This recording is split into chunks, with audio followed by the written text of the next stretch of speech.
A 13-year-old middle school boy finally works up the courage to confess his feelings to a girl he likes. What happens next shocks him in front of everyone and leaves him humiliated. But instead of letting that moment define him, he makes a choice that will change his body, his mind, and his future. Years later, at a major university ceremony, their paths cross again, and the past comes knocking at the exact moment his life is shining the brightest. Chapter 1. The day he spoke from his heart. I still remember the way the hallway sounded at lunchtime in middle school. Lockers slammed, shoes squeaked, and voices overlapped like a noisy wave. At 13, everything felt public, like every mistake came with an audience. He was a quiet student, the kind who tried to be invisible. He did well enough in class, but he never raised his hand unless the teacher called on him.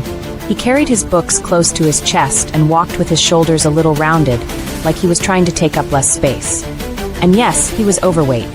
The girl he liked was the opposite. She moved through school like she owned the place. She laughed loudly, talked easily, and always seemed to have a circle of students around her.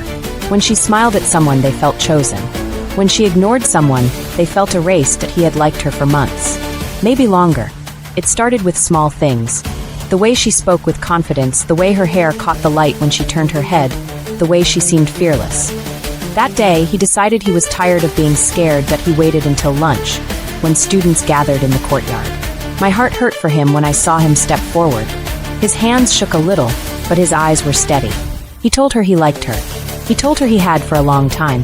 He asked if she would give him a chance. For a second, everything went quiet. Then she laughed, not a nervous laugh, not a surprised laugh, a laugh that invited others to join in. She looked him up and down and said loud enough for everyone to hear that she would never date a fat boy. She made it sound like it was a joke that he even tried.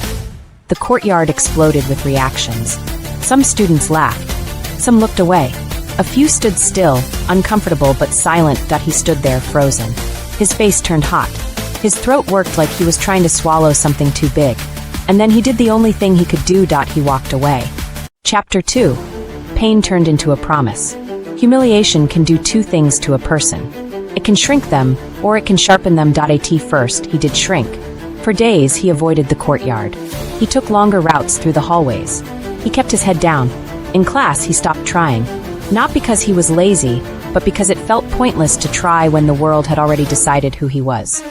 Then one evening, he sat alone in his room and stared at himself in the mirror. Not with hatred, with exhaustion. He realized something that changed his life. He could not control what people said, but he could control what he did next. That night, he took out a notebook and wrote a simple plan.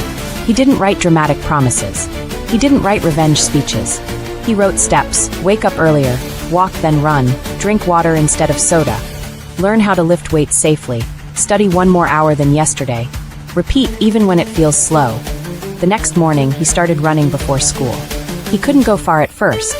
His lungs burned, his legs felt heavy, and his thoughts tried to pull him back into shame. But he kept moving. A few weeks later, he found a small gym and met a coach who didn't treat him like a joke. The coach treated him like a project worth believing in. He taught him form, patience, and consistency. He reminded him that results come from boring effort repeated over time. At school, he stayed quiet, but he wasn't invisible anymore. Not because people suddenly respected him, but because he started respecting himself. He sat closer to the front. He turned in assignments early. He asked questions. He began to act like his future mattered. And the truth is, the more he trained, the more he studied, the less the laughter from the courtyard mattered. He wasn't chasing her approval anymore. He was chasing his own potential. Chapter 3. The years that built a new life. Change is not a single moment. It is 1,000 small moments stacked together. Months passed. Then years. He didn't become perfect. He had days when he overate, days when he skipped training, days when he felt angry that life seemed easier for everyone else. But he always returned to the plan. By the time he was finishing high school, his body had changed, yes, but what impressed me more was his mindset. He had discipline. He had self-control. He had pride, not the loud kind, but the quiet kind that comes from doing hard things when no one is clapping. He earned strong grades. He applied to college. He got accepted into a university that demanded effort, focus, and real commitment. At the university, he found his rhythm. He trained with purpose and studied like his life depended on it. He joined sports programs and academic groups. He made friends who liked him for who he was. Not for what he could give them socially, that's also where he met his girlfriend. She wasn't drawn to him because he was popular. She was drawn to his consistency. She saw how he treated people, how he kept promises, how he worked without needing attention, that he didn't talk much about his middle school humiliation. He didn't need to. That story had already served its purpose, that it lit the fire. Now the fire had become a steady flame. Chapter 4. The Ceremony and the Unexpected Face. By 23, he had a reputation at the university. Not built on rumors, but on results. He was recognized for remarkable development as both a student and as a sportsman. He had improved, grown, and performed in a way that inspired other students. Coaches respected him. Professors trusted him. Younger athletes asked him for advice.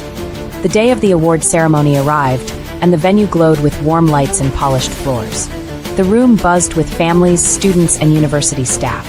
His girlfriend sat near the front with his closest friends, smiling like she already knew how much he deserved it. He stood backstage, adjusting his suit, breathing slowly. Then, in the crowd near the entrance, I saw her. The girl from middle school. Now 23, she looked older in a way that wasn't about age. It was about where. About choices. About time spent drifting instead of building. I later learned she hadn't even graduated high school. Her path had been full of excuses, shortcuts, and blaming others for what she never finished. She spotted him and froze, like the past had suddenly become real. And then her expression changed. She began moving toward him with a bright smile that didn't reach her eyes. The kind of smile people use when they want something. She tried to talk to him like they were old friends. Like nothing had happened. Like she hadn't laughed in the courtyard while he stood alone. She complimented him loudly. She hinted at meeting up later. She acted impressed, interested, proud. But it wasn't pride, that it was opportunity. Chapter 5. Self-respect is the real prize. He listened without interrupting. His face stayed calm, but I could tell he remembered everything. Not with rage, with clarity. When she finished talking, waiting for him to welcome her, he answered in a steady voice that he told her he appreciated the congratulations. Then he told her something even more important. He didn't forget how she treated him, and he wasn't interested in reconnecting. No shouting. No insults. No scene, just a boundary. She tried to laugh it off like it was all childish. She tried to step closer again, like she could negotiate her way into his life. He stepped back. Then he turned toward the people who had been with him through the real work. His friends, his girlfriend, the coach who had once treated an insecure kid like he was worth effort. He walked away with them, trophy in hand, surrounded by real support and real love.